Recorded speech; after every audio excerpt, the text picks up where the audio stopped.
Iran's So today leadership we are and unpacking the government is a text written by an non-Muslim author named state, a Mohammad kafir Raj state. Abdullah. Copyright And our Mohammad Raj mission for this Abdullah. deep dive is to sort of deconstruct this author's ideological framework. It's a worldview that heavily blends unyielding theological interpretations with a very cynical commentary on modern global conflicts. Right, and before we really dive in, I think it's crucial to set a ground rule for you, our listener. Absolutely. Exactly as the author presents them. The goal is simply to help you understand the architecture of this specific perspective without adopting it. I like to think of it as reading the blueprint, not building the house. That's a great way to put it. And the blueprint laid out by this author makes a striking connection right from the beginning.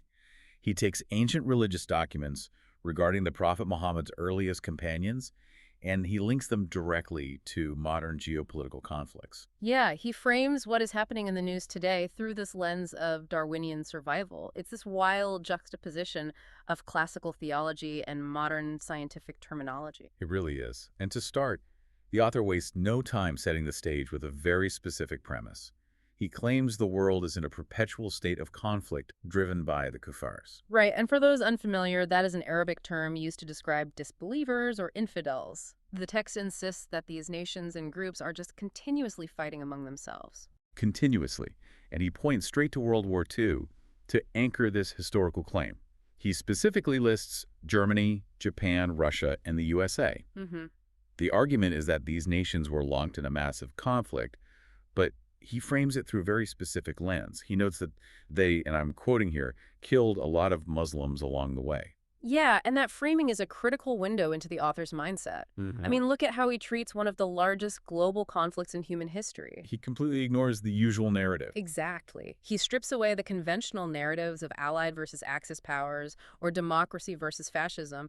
Instead, he views these superpowers not as ideological opposites, but as fundamentally similar forces of disbelief just fighting for dominance. Right, so in this view, global conflicts aren't just political clashes. No, they're arenas where Muslims inevitably end up as collateral damage in the wars of others. That's his core historical grievance. But he doesn't dwell in the past for long. He pivots sharply for the mid-20th century directly to modern Iran.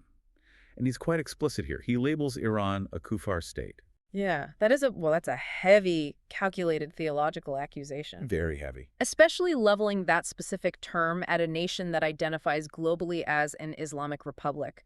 The author isn't just offering a political critique of a neighboring country here. He is backing up this label with a very specific, deeply rooted set of theological grievances aimed at Shia Muslims in Iran. Right, the text actually provides a list of these alleged infractions. It accuses them of adding words to the kalima, which is the fundamental Islamic declaration of faith, and altering the azan, the call to prayer. And he doesn't stop there. No, he also charges them with disrespecting the early companions of the Prophet, and goes so far as to claim that they believe the Quran itself is incomplete.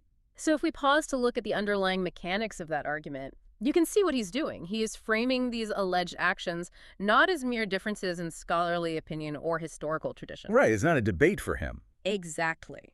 He portrays them as deliberate, malicious attempts to give the religion a bad name. The text compares these actions to the behavior of non-Muslims, or suggests they're actually even worse. It is a profoundly sectarian focus. It's designed to draw a hard boundary between what he views as authentic practice and deliberate corruption. And after laying out all these alleged corruptions, the author presents this really sharp contrast. He basically sweeps aside all the sectarian noise and asserts that, in reality, Islam is simple and clear, without ambiguity.